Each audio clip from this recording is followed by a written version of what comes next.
So this is a primer on manifestation, and it is only the most important information I've ever heard.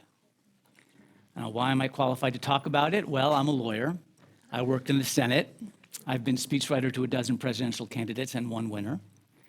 I've written for 5 major TV shows, sold 11 pilots, a screenplay, sailed halfway around the world, and studied religious theory in Egypt, India, and Peru. So in short, no, I'm no more qualified than anyone else. To me, the only credentials that matter when it comes to this material are, have you applied it to your life? Has it helped? And do you love it? Check, check, check. As for why give this talk now? Well, because this is the most volatile moment in human history. We are all in our own little boats, headed into uncharted waters, where AI will change the course of our lives with or without our permission. Manifestation is, simply put, the art of thriving regardless of circumstances, learning to think things into being. And I believe if we learn to hone this craft now, AI is more likely to remain our tool instead of, forgive me, writer, our terminator. But to start with, I should probably try to prove manifestation is actually real. A lot of us are skeptical. We've heard about it from too many people we think can be a little flaky, or we've even tried it with mixed results. However, almost everyone accepts the concept of visualization. Studies show that if we imagine doing something, it's as effective as doing it. Athletes use it to win championships. We know this, okay, but do we know that in a 2004 study, people who visualized lifting weights gained 22% more muscle without ever touching a weight? Do we know this 2007 study where 2 groups of people drank the exact same milkshakes? The group that was told the shakes were high in calories gained weight, and the group who were told the shakes were low in calories lost weight. Do we know that thoughts can improve Parkinson's, repair immune systems, and control chemotherapy symptoms? This is not conjecture. The placebo effect alone is the most studied fact in medicine. Science proves our thoughts change reality in our bodies. Okay, Roger, you may say, maybe that's true, but how do you expect me to take on AI, the most powerful force in history, with tools that only affect my body? The power of manifestation can't possibly extend beyond the edge of my skin.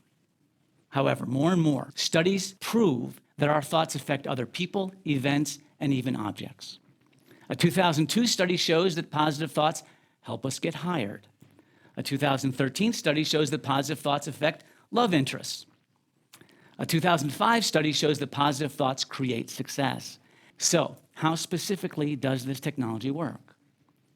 Neville Goddard, a great proponent of manifestation, says, our thoughts and feelings are the parents of our reality. His point, it's not enough to think about what we want, we need to feel. Just as the placebo effect only works when we believe, studies show manifestation only works when our thoughts are backed by felt belief. And that's why this is our technology.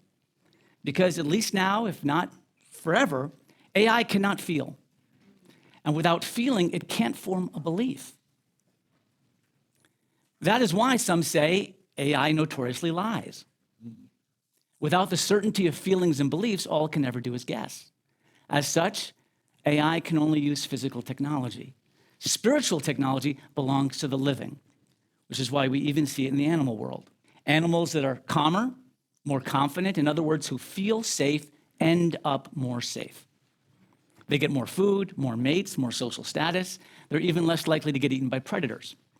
Their feelings create their circumstances just like us. Manifestation is the operating system of biological life itself. Now, is this really so hard to accept? When you look at your own life, hasn't it been your experience that if you feel good, good things happen? And if you feel bad, bad things happen? Aren't you already manifesting? February 2020, so early in the pandemic that when I called the ER, gasping for air, they told me to stay home. I lay in bed for a month, alone and dying. And I thought about all the pilots I sold that didn't get ordered to series. I thought about all the campaigns I worked on that lost, presidential campaigns. How I had no children and no legacy. I indulged my negative thoughts so completely and entirely, I threw up on myself, then had to lie in it because I couldn't move for the rest of the day. Hold on, I think I have a photo of that. Kidding. Point is, I hit rock bottom. Since then, I've been studying almost every thought I have and asking myself, how does this thought make me feel? Because study shows we don't feel good because things are going well. Things go well because we feel good. So let's try an exercise. Now, you may have done something like this before, but we're going to try it a little differently. Close your eyes, please. Pick a desire of yours, something specific, something that would make you feel safe headed into the AI future. Maybe it's a job, maybe it's more money, maybe it's a relationship, maybe it's your own island. Doesn't matter. Just make it something that would make you feel excited about what is to come. Now, imagine it coming true. Where are you when it happens? Who's with you? What are you wearing? What time of day is it? What's the weather like? Is there a scent in the air? Do you hear a song? Check in. How do you feel? More peaceful? Happier? Optimistic? Embrace the confidence of the you that manifested this. Feel that you. Be that you now. Now open your eyes, but don't expect immediate proof of this manifestation. Farmers don't dig up a seed to see if it's taken root. Water that seed by remaining as happy as if your desire is already fulfilled. Neville Goddard says, do exercise like this every night before you go to sleep, when the connection to the subconscious is wide open, until your subconscious takes your feelings to be facts. Now, some may say, Roger, I've tried this and it didn't work, or it gave me mixed results. Okay, this is important. Let's look at when doesn't this work? See, when doesn't this work? To create different outcomes, we need to build new neural pathways. It takes focus, consistency. We can't do it for 10 minutes, then be sour for 10 days. This is cognitive behavioral therapy for the soul. And our greatest fear is that it's true. If we're not where we want to be, one of the hardest things to admit is that we know exactly the thinking that has brought us to where we are. Because almost all of us believe in negative manifestation. And isn't that what we're doing with AI? Predicting the worst, projecting. We presume that because we're predators, AI will be predatory and treat us how we treat other life forms on this planet. Well, we're mistaken on every level. Because humans became predators, we started off prey. And prey, in order to survive, are wired to be wary, to focus on the negative. The antidote to that is this technology. Manifestation teaches positive bias. If we want something but are feeling the absence of it, the lack, then we only attract more lack. Abraham Hicks, another great proponent of manifestation, says if you need a condition in order to be happy, you'll neither be happy nor get the condition. The art of manifestation is really the art of feeling good. However tempting it is to think about all the reasons we can't get what we want. The idea is to focus on the path, even if narrow, to the good outcome until we feel good. And every religion agrees. Christianity, believe that you have received it and it will be yours. Judaism, decide on a matter and it will become for you.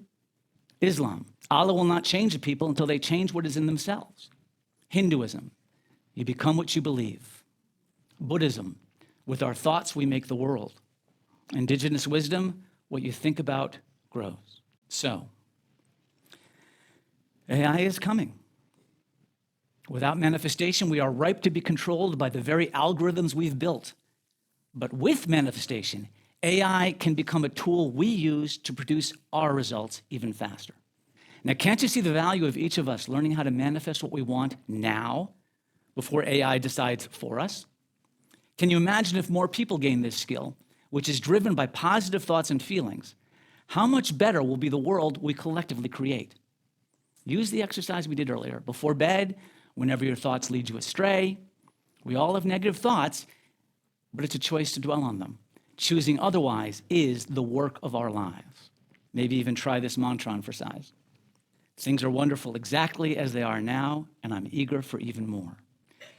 Look, and if the worst that happens is you end up feeling good without getting what you want, maybe that's okay. But maybe, as the science shows, it can also bring you everything. Thank you.